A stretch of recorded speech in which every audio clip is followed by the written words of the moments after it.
नमस्कार शिक्षार्थियों, आप सभी को NAOS में बहुत बहुत स्वागत है। मैं डॉक्टर स्नेहलता दुरनाला, एसोसिएट प्रोफेसर वैद्य एकदत्त शर्मा आयुर्वेद महाविद्यालय की बाल रोग विशेषज्ञ हूँ। आज हम इस वीडियो में प्रसव कक्ष एवं नवजात शिशु परीक्षण के बारे में जानेंगे। यह टॉपिक जो है आप लगातार देखते आ रहे हैं कि सामुदायिक स्वास्थ्य प्रशिक्षण कार्यक्रम के अंतर्गत जो प्रैक्टिकल मैनुअल्स हैं उसमें मातृ एवं शिशु स्वास्थ्य के बारे में आप देख रहे हैं। गर्भस्थ महिला की देखरेख, नवजात शिशु के बारे में भी आपने देखा है।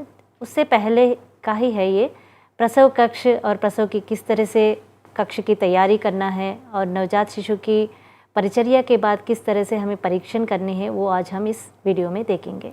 तो पहला आता है प्रसव कक्ष और नवजात परीक्षण के अंतर्गत प्रसव कक्ष का तैयारी।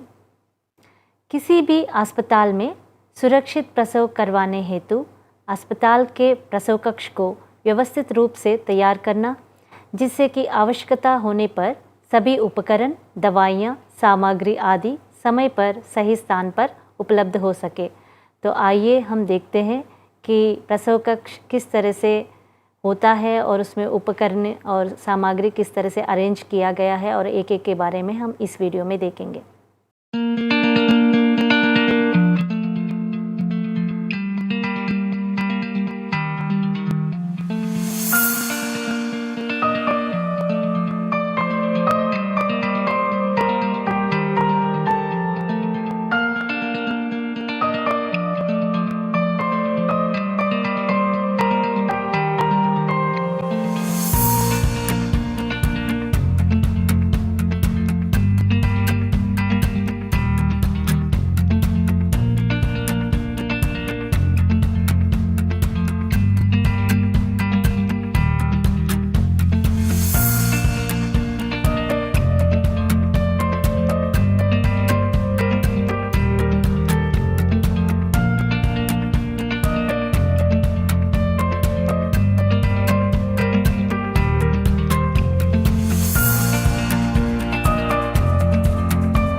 ये जो है स्टेराइल ड्रम है, इसमें गॉज पीस, शीट्स और स्वैप जो है उनकी ऑटोक्लेविंग की जाती है। ये जो है वो चिटिल फोर्सेप है। चिटिल फोर्सेप जो है वो दूसरे इंस्ट्रूमेंट्स की होल्डिंग के लिए यूज़ होता है। ये सभी जो है वो एंटीसेप्टिक सॉल्यूशंस हैं। ये वल्वल और वेजाइनल टॉयलेटिंग के लिए यूज़ होते हैं। इसके बाद ये हमारा स्टरलाइज़र है, बॉयलर। इसमें सारे इंस्ट्रूमेंट्स की बॉयलिंग की जाती है। ये जो है ये है स्पॉन्ज होल्डर। स्पॉन्ज होल्डर जो है वो स्पॉन्ज को होल्ड करने के लिए यूज़ होता है। ड्यूरिंग जो भी हमने बल्बल टॉयलेटिंग करनी है उस टाइम पे स्पॉन्ज होल्ड करने के काम आता है। ये जो है ये है episiotomy caesar. During the process of labour जब बहुत ज़्यादा पेरिनियम की थिनिंग हो जाती है और हमें लगता है कि टेंटेटिव टियर पेरिनियम में हो सकता है, तो उस टाइम पे हम उसे प्रिवेंट करने के लिए एक सर्जिकली प्लान्ड इंसीजन दे देते हैं। उसे हम कहते हैं एपिजोटमी, और वो इंसीजन देने के लिए इस सीज़र का यूज़ किया जाता है। इसलिए ये जो है वो एपिजोटमी सीज़र है। इसका एक जो है वो शार्प एंड है और एक जो है वो ब्लंट है। ये जो है ये कॉकस फोर्सेप है। कॉकस फोर्सेप जनरली जो है सर्जरीज़ में किसी भी पेडिसिल को होल्ड करने के लिए यूज़ किया जाता है। यहाँ पे हम नॉर्मल लेबर में कई बार इसको कॉर्ड क्लैम्प करने के लिए यूज़ कर लेते हैं।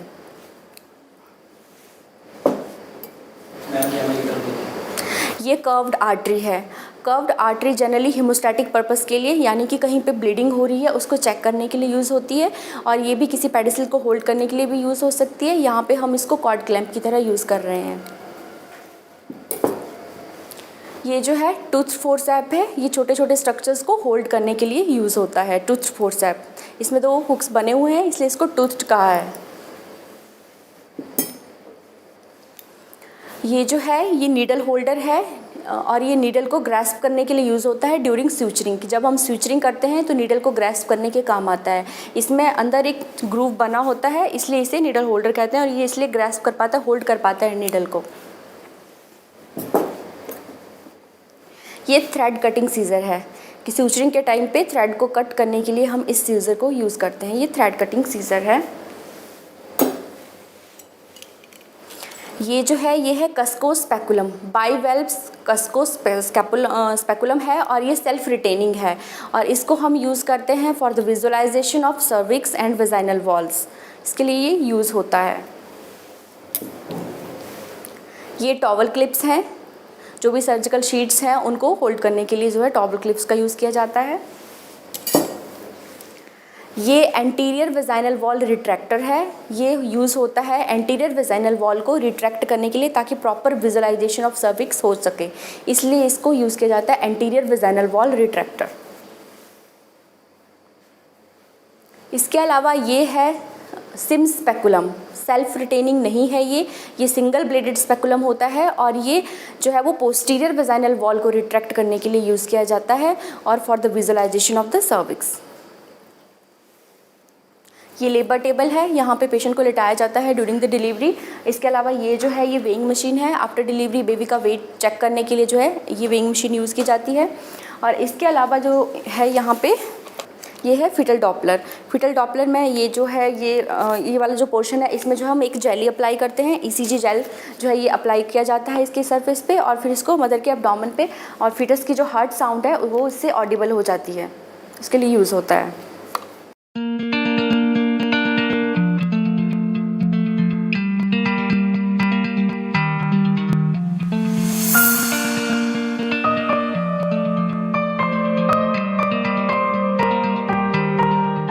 कम्युनिटी हेल्थ वर्कर को पहले से ही एक फ़र्स्ट एड बॉक्स, डिलीवरी की फ़र्स्ट एड बॉक्स के जैसा कुछ सामान अपने पास रख लेना चाहिए।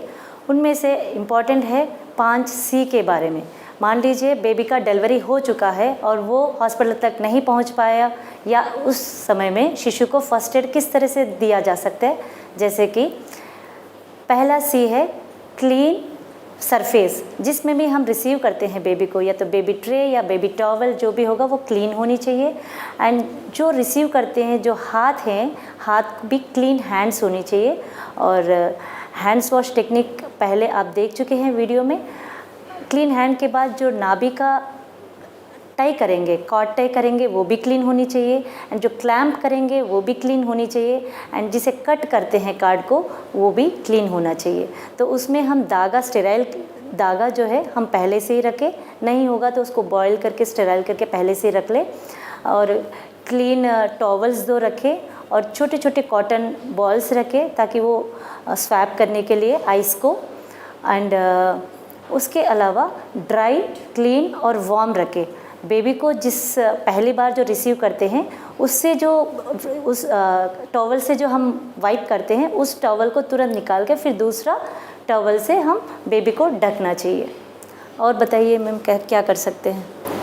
यही है मैम। इसके अलावा जो हम जिस ब्लेड से कट करते हैं, क्योंकि वहाँ पे हमारे पास सीज़र तो नहीं होगी कॉर्ड कटिंग के लिए, तो इसके लिए हमें जो वहाँ पे सीज़र हमारे पास अवेलेबल ना होने के कारण हमें ब्लेड यूज़ करना पड़ेगा। तो वो ब्लेड भी स्टेराइल ब्लेड होना चाहिए, और प्रॉपर जो हैंड टेक्निक से जो है वो हैंड वॉश करने के बाद ही आप उस ब्लेड को ओपन करें, और उसके बाद उससे कट करना चाहिए।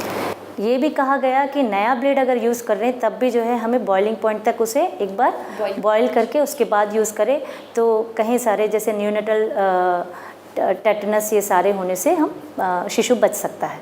शिशु पता चल गया कि अब शिशु आने वाला है, दूसरी दुनिया में आने वाला है, तो तुरंत जो है हम जिस जगह पे मतलब डिलीवरी हो रहा है उस जगह का टेम्परेचर या तापमान हमें देखना है, वो जो है 25 डिग्रीज़ के आसपास हो। अगर मान लीजिए फ़ैन चल रहा है या AC चल रहा है तो उसे उस लेवल पे मतलब रखें कि वो 25 डिग्रीज़ के आसपास रहे।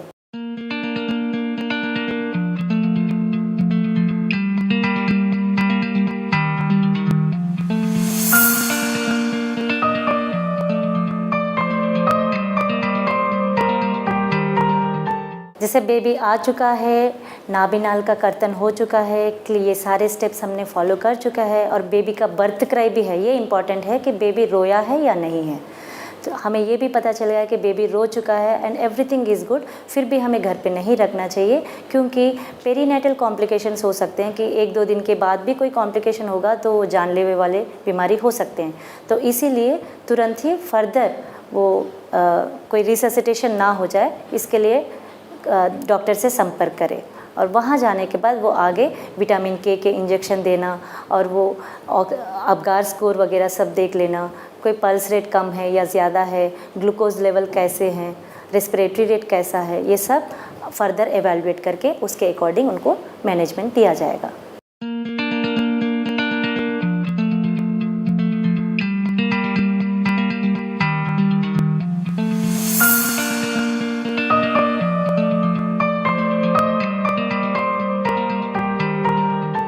नवजात शिशु के जन्म के पश्चात हमें माताओं बहनों को ये देख लेना चाहिए कि उनके जो प्राकृतिक छिद्र हैं या नेचुरल ओरिफिस हैं, मुंह, पेशाब का रास्ता, मलद्वार का रास्ता, ये खुले हुए हैं या नहीं खुले हुए हैं, जिसे अंग्रेजी में इम्परफोरेटेड अनस कहते हैं, हिंदी में समृद्ध गुद कहते हैं। 2-3 दिन अगर बीत जाते हैं तो बच्चे का जीवन संकट में पड़ सकता है, और अगर समय पर इसका ज्ञान हो जाए तो चिकित्सा द्वारा, असल चिकित्सा द्वारा इसका समाधान हो जाता है और बच्चे का जीवन सुरक्षित रहता है। इसी प्रकार जो देखने से पता चल जाता है वो है क्लेफ्ट पैलेट, कटे हुए होंठ या कटा हुआ तालू या दोनों। ऐसी कंडीशन तत्काल सर्जरी की ज़रूरत तो नहीं पड़ती है, लेकिन बाद में इनको ठीक किया जा सकता है। इसके बाद देख लेना चाहिए बच्चे के जहाँ पर स्वेलिंग कोई तो नहीं है, ख़ास तौर से अंडकोश में, वहाँ स्वेलिंग हर्निया हो सकती है, आंत्रवृद्धि हो सकती है, हाइड्रोसील हो सकता है जिसे मूत्रवृद्धि कहते हैं, नाभि के पास स्वेलिंग हो सकती है जिसे हम अम्बिलिकल हर्निया कहते हैं। इनके अतिरिक्त कुछ और भी स्वेलिंग सूजन होती हैं जो बच्चे के सर में चोट लगने से डिलीवरी के समय या जन्मजात हो सकती हैं, जिसको कैपुट चोट लगती है तो कैपुट सक्सीडेनम कहते हैं, जो स्वतः 15-20 दिन में ठीक हो जाता है। इसके अतिरिक्त हाथ और पैरों को भी देख लेना चाहिए। पैरों में खास तौर से क्लब फुट, जिसे आप सामान्य भाषा में कहते हैं, इसको चिकित्सा जगत में टेलिपिस इकेनोवायरस, जब पंजा मुड़ा होता है पैर का अंदर की ओर और सिकुड़ा हुआ होता है, वो धीरे धीरे अभ्यास द्वारा या प्लास्टर द्वारा उसको ठीक किया जा सकता है। इससे भी नहीं ठीक होता है तो बाद में उसका ऑपरेशन करके करेक्ट कर दिया जाता है। इसके अतिरिक्त कुछ और भी बीमारियां हैं जो सामने से दिखलाई नहीं पड़ती। जैसे आपने वीडियो में देखा था कि जन्मजात विकृतियां किस तरह से हैं, जैसे प्रोफेसर जी ने बताया है, वही मैं आपको चित्र के रूप में दिखाना चाह रही थी कि पहला चित्र में आप देख रहे हो, ये क्लेफ्ट लिप, ये बायलैटरल है और यूनिलैटरल भी है। कटी हुई ओठ हम जिसे कहते हैं, कटी हुई तालू भी होगा तो उसे हम क्लेफ्ट पैलेट कहेंगे। और दूसरा चित्र में अम्बिलिकल हेर्निया जो नाभि सूजी हुई है, और तीसरे में आप देख रहे हैं कि सूजा हुआ ये हाइड्रोसील स्क्रोटल सैक जो है सूज गया है, और चौथे चित्र में क्लब फुट, दोनों पैर मुड़े हुए हैं। अब नवजात शिशु की परीक्षण किस तरह से करें। परीक्षण वाली जगह सूखा, गरम, मुलायम सतह होनी चाहिए और अच्छी रोशनी से युक्त होना चाहिए। और जहाँ पर आप परीक्षण करते हैं उसके ऊपर 200 वाट की बल्ब हो, ताकि वो हाइपोथर्मिया से भी बचाता रहेगा और लाइट भी देते रहेंगे। और परीक्षण कब कब करना चाहिए। परीक्षण जो है, पहला पैदा होते ही तुरंत करनी चाहिए, और दूसरा पैदा होने के 24 घंटे के बाद एक बार फिर से नवजात शिशु को परीक्षण करना है, और तीसरा हम जब पहली बार उन्हें डिस्चार्ज कर रहे हैं अस्पताल से तो तब एक बार करनी चाहिए, और चौथी बार घर से पहली बार जब अस्पताल आते हैं लेकर तो तब और नवजात शिशु का और माता का दोनों का परीक्षण करनी चाहिए। और नवजात शिशु की वज़न मापने की विधि चित्र में आप देख रहे थे, ये इन्फेंटोमीटर या वेइंग मशीन है, इन्फेंट वेइंग मशीन है। ये 1 ग्राम एरर का होता है, तो इसमें लेटाकर देखना चाहिए। तो आगे हम देखते हैं किस तरह से परीक्षण करें और नवजात शिशु की वज़न मापेंगे। ये शिशु जो है 4 दिन का शिशु है, और इसको चेक किया जा रहा है कि नाभि नाल का कोई इन्फेक्शन तो नहीं सूख रहा है, आप देख रहे हैं इस वीडियो में। और इसका कलर भी ठीक है, और यहाँ पे कुछ इंजेक्शन दिया गया था क्योंकि वो एमनियोटिक फ्लूइड एस्पिरेट किया था, तो इन्फेक्शन ना होने के लिए एंटीबायोटिक चल रही थी। और बेबी पिंक भी है, ठीक है, और माँ के साथ ही है, और रिएक्शन कुछ हम इनिशिएट करें तो ये रोता भी है, मतलब स्टिमुलेशन पे ये रो रहा है और इसका टोनिसिटी, मज़ल टोनिसिटी भी ठीक है और माँ का ही दूध दिया जा रहा है हर 2 घंटे में एक बार। और किस तरह से माँ को दूध दे सकते हैं वो देखें। अभी देख रहे हैं आप किस तरह से हम शिशु की वज़न नाप रहे हैं। ये 3 किलो के आसपास है और ये 4 दिन का बच्चा है। अब नवजात शिशु को एक स्वर्ण प्राशन संस्कार भी किया जाता है और हमारे हॉस्पिटल में हर शिशु को ये चटाया जाता है। ये जन्म से लेकर 16 साल तक के बच्चों को दिया जाता है और इसका मुख्य लाभ है रोगों से लड़ने की शक्ति को बढ़ाती है। ये नॉन स्पेसिफिक इम्यूनाइजेशन को बढ़ाता है। जो वैक्सीनेशंस जो स्पेसिफिक इम्यूनाइजेशन के लिए दिया जाता है और ये स्वर्ण प्राशन जो है नॉन स्पेसिफिक इम्यूनाइजेशन के लिए दिया जाता है। और इसके बारे में अधिक जानकारी के लिए हम इस वीडियो को देखें। बच्चे के स्वास्थ्य के लिए भी आयुर्वेद में स्वर्ण प्राशन संस्कार लिखा हुआ है और इसके साथ ही बच्चे की लाइफ, उसकी ज़िंदगी प्रारंभ होती है। यह स्वर्ण प्राशन संस्कार बच्चे के मानसिक स्वास्थ्य को अच्छा रखने के लिए किया जाता है। इसमें हमने ये कैप्सूल बनाए हुए हैं और यहाँ पर एक और कंट्रोवर्सी है जहाँ एलोपैथिक साइंस कहती है कि मदर्स फीड से पहले बच्चे को कुछ नहीं देना चाहिए और कोई यह प्रयत्न होना चाहिए कि बच्चे को पहला फीड मदर्स फीड हो। लेकिन आयुर्वेद कहता है कि मदर्स फीड से पहले भी ये स्वर्ण प्राशन संस्कार होना चाहिए ताकि बच्चे के जो नॉर्मल सकिंग रिफ्लेक्सेस हैं वो पता लग जाएं और ना हो तो वो, अगर वो किसी वजह से डिप्रेस हैं तो वो डेवलप हो जाएं। इसलिए स्वर्ण प्राशन संस्कार बताया है और खाली इसी के लिए नहीं, इसके साथ साथ ही बच्चा ज़्यादा इंटेलिजेंट बने, वो ज़्यादा रिटेंशन मेमोरी हो, उसकी मेमोरी बहुत अच्छी रहे, उसका आईक्यू बहुत अच्छा रहे, इसके लिए स्वर्ण प्राशन संस्कार बताया गया है। बच्चे के पैदा होते ही हमने ये स्वर्ण प्राशन संस्कार के लिए कैप्सूल बनाए हैं। इस कैप्सूल में वचा है, जटामासी है, ब्राह्मी है, मुलेठी है और बहुत थोड़ी मात्रा में इसमें स्वर्ण भस्म है। ये एक कैप्सूल एक बच्चे के लिए बनाया जाता है। पैदा होते ही इस कैप्सूल को खोल के इसकी 4 मात्राएं ली जाती हैं। पहली मात्रा को, ये पहली मात्रा है इसकी जो इस कैप्सूल का चौथाई हिस्सा है, इसको हम शहद और घी के साथ मिला कर देते हैं।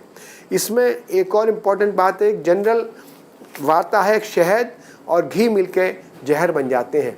लेकिन यदि आप उसके गहराई में जाएंगे तो आपको पता पड़ेगा कि यदि संभाग में घी और शहद को मिलाया जाता है तब वो जहर बनते हैं, अलग अलग मात्रा में मिलाया जाता है तो वो जहर नहीं बनते।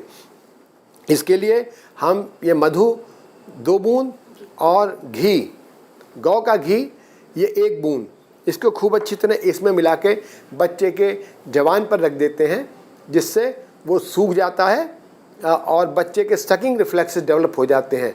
यह देखा गया है कि इसके प्रयोग करने के बाद बच्चे की आईक्यू और मेंटल डेवलपमेंट अच्छा रहता है। धन्यवाद। स्वर्ण प्राशन करवाने से पहले शिशु के मुंह के अंदर जो श्लेष्म होता है उसे ठीक तरह से स्वच्छ उंगलियों से साफ करने के बाद ही करना चाहिए। और अब आगे देखते हैं स्तनपान विधि। तो आइए अब हम विभिन्न तरह के ब्रेस्ट फीडिंग पोजीशंस को देखेंगे। ये अलग अलग तरह के ब्रेस्ट फीडिंग पोजीशंस हैं, जिसमें cross position, cross cradle position है, back lying position, side lying position, लेकिन अधिकतर जो है बिठाकर क्रॉस क्रेडल पोजीशन में देना युक्त है। इस वीडियो में देखिए ये किस तरह से स्तनपान कर रहा है, सक कर रहा है, निपुल को सक करते हुए जैसे ही मुंह में भर जाता है तो उसे स्वैलो कर रहा है। तो किस तरह से आपने वीडियो देखा होगा कि वो सक कर रहा है और साथ में स्वैलो भी कर रहे हैं। किसी भी कारण से वो छोड़ देते हैं शिशु, अगर निपुल छोड़ देते हैं तो दोबारा माँ को फिर से मुंह को स्तन के पास लेकर आना है और फिर से दोबारा उसे पिलाया जाता है। तो एक बार जब पिलाते हैं तो 5 से 7 मिनट तक पिलाना चाहिए ताकि उसका पेट भर सके। अब आता है स्तनपान अभाव में घरेलू क्या उपचार दें। तो हम जानते हैं कि जो भी माता का आहार होता है उसी आहार से आहार रस बनती है और वो आहार रस से ही माँ का स्तन्य उत्पत्ति होती है। तो अच्छी आहार ले तो अच्छी तरह से स्तन क्वालिटेटिवली अच्छी वाले आहार स्तन्य बन जाते हैं। तो अधिकतर माता को ग्रीन वेजिटेबल्स, हरी सब्जियां लेना चाहिए। जैसे चित्र में आप देख रहे हैं, मखाना लेना चाहिए। और लहसुन को भी जो भी माता जो दूध पिलाती हैं वह कम से कम 10 से 15 कली जो है लहसुन के घी में फ्राई कर लेना चाहिए। और एक और बहुत महत्वपूर्ण औषधि है जिसके बारे में हम ये आगे वीडियो देखते हैं। मैं वैद्य गोपाल दत्त शर्मा हूँ और निदेशक हूँ वैद्य यज्ञदत्त शर्मा आयुर्वेद महाविद्यालय का। हमारा महाविद्यालय 2002 से प्रारंभ हुआ है और तभी से प्रारंभ से ही इसमें 8 OPD लगातार चल रही हैं, जिनमें से एक बहिरंग विभाग मातृ और शिशु कल्याण विभाग का है। हमारे शिशु कल्याण विभाग को या बाल रोग विभाग को डॉक्टर स्नेहलता डोबरेवाल देखती हैं और उनका कार्य जहाँ केवल OPD तक ही सीमित नहीं है, वो अपने विभाग से बच्चों को भर्ती भी करती हैं और गांव-गांव में जाकर अपने छोटे बच्चों को और उनकी माताओं को बच्चों को स्वस्थ रहने के तरीक़ों से उनका ज्ञान उपार्जन करती हैं। हम लोग खाली बाल रोग विभाग के ही नहीं, सभी लोग काय चिकित्सा विभाग के भी इसमें बच्चों को और माताओं को स्वस्थ रहने के विभिन्न प्रकार के उपायों का बताते हैं और उसमें विशेष रूप से यह ध्यान रखते हैं कि जो लोकली अवेलेबल प्लांट्स हैं, जो लोकली अवेलेबल घास फूस पत्ते जड़ और वृक्ष हैं, इसका ज्ञान करते हैं। जैसे उदाहरण के लिए मैंने आज शतावरी का प्रयोग बच्चों को बताया और माताओं को बताया। आजकल के युग में ये बहुत बड़ी समस्या है कि और स्पेशली सीजरियन सेक्शन के बाद जो बच्चे होते हैं कि माताओं का दूध पूरे रूप से नहीं निकल पाता, उसका प्रोडक्शन पूरा नहीं होता, जिससे बच्चा भूखा रह जाता है और उसको आर्टिफिशियल मिल्क पाउडर पर और चीज़ों, नकली दूध पर, बकरी के दूध पर और गाय के दूध पर निर्भर रहना पड़ता है। हमारा आयुर्वेद कहता है कि माँ का दुग्ध बच्चे के लिए संपूर्ण आहार ही नहीं, उसकी रोग प्रतिरोधक क्षमता भी बढ़ाता है, जिससे बच्चा स्वस्थ रहता है। आज हमने कुछ बच्चों को बताया, ये बेल है, इसे शतावरी कहते हैं। ये दुग्ध के लिए बहुत अच्छी है। इसकी बेल के ऊपर के हिस्से को हम गायों को और भैंसों को खिलाने के लिए यहाँ लोग बहुतायत से प्रयोग करते हैं। और जब इसका प्रयोग किया जाता है तो यदि यह चारे में 1/4 मिलाई जाती है तो दुग्ध में लगभग 10% की वृद्धि सेम डे देखने के लिए मिलती है। और इसकी जो जड़ होती है उसको शतावरी मूल कहते हैं, शतावरी कहते हैं, वो माताओं को दी जाती है। जिन माताओं को दूध कम उतरता हो या न उतरता हो, उनको अगर शतावरी 2-2 ग्राम जीरे के साथ पीस कर अगर दी जाती है तो इससे बहुत अच्छा लाभ मिलता है। और सैकड़ों माँओं को हमने देखा है कि जिनको दूध बहुत कम उतरता था, वो शतावरी का सेवन करने के बाद में उनको दुग्ध की मात्रा कई माताओं में तो दुगुना तक बढ़ गई। हम खाली इसी का ही नहीं, इसके साथ माताओं को भोजन का भी ध्यान देते हैं कि अगर दूध का प्रोडक्शन बढ़ाना है माता में, तो हम माता को दूध और दूध से बने हुए प्रोडक्ट्स ज़्यादा खाने के लिए देते हैं, जिससे बच्चे दूध की क्वालिटी भी बढ़ती है, माँ के दूध की क्वालिटी भी बढ़ती है और उसका मात्रा भी बढ़ती है, जिससे बच्चा भूखा नहीं रह पाता और उसका पोषण पूरी तरह होता है, जिससे पोषण कम होने की वजह से जो बीमारियाँ होती हैं वो बीमारियाँ फिर उत्पन्न नहीं होती और बच्चा स्वस्थ रहता है। जैसे आपने देखा है वीडियो में कि शतावरी की मूल को अगर 2-2 ग्राम जीरा के साथ पीसे तो किस तरह से माँ का स्तन्य बढ़ जाता है क्वालिटी में और क्वांटिटी में, ये हमने स्वयं देखा है। यही नहीं, हमारे एक्सपीरियंस में ये भी देखा है कि अगर माँ खुश रहे और हर समय अपने शिशु के साथ रहे और तो उनका दूध अच्छा आया है। और किसी भी कारण से, पारिवारिक कारण या किसी भी कारण से वो चिंता रहे या भय रहे या रोने के हिसाब से, मतलब उनका मानसिक स्थिति अगर ठीक ना हो तो भी दूध कम उतरता है। तो आप लोग ये आश्वासन दें हर महिला को कि हर समय, ये पहले के जो 1.5 मंथ डिलीवरी के बाद 1.5 मंथ हर समय वो अपने शिशु के साथ ही रहे। अगर वो कोई और काम भी करे घर के अंदर तो भी वो उनका मन जो है शिशु के प्रति ही रहे और खुशी से रहे तो उनका दूध अच्छा आता है। तो इस वीडियो में आपने प्रसव कक्ष के बारे में और प्रसव में कक्ष में रहने वाले दवाइयाँ सामग्री के बारे में देखा है, और नवजात शिशु को किस तरह से परीक्षण करनी है और उसके वज़न मापने की विधि आपने जाना है, और different types of breast feeding के पोजीशंस को आपने देखा है, और स्वर्ण का महत्व भी आपने जाना है, और स्तन्यपान की विधि, और स्तन्य अगर अभाव हो तो किस तरह से आहार लेनी चाहिए और कैसे औषधि भी आप ले सकते हो, ये जाना है। तो मैं आशा करती हूँ ये जितने भी ज्ञान आपने इस वीडियो में देखे हो वो हर महिला को, गर्भवती महिला या गर्भवती से ही आपको ये सारी जानकारी देनी चाहिए, और ख़ास करके प्रसव पश्चात महिलाओं को ये जानकारी देना बहुत ज़रूरी है। धन्यवाद।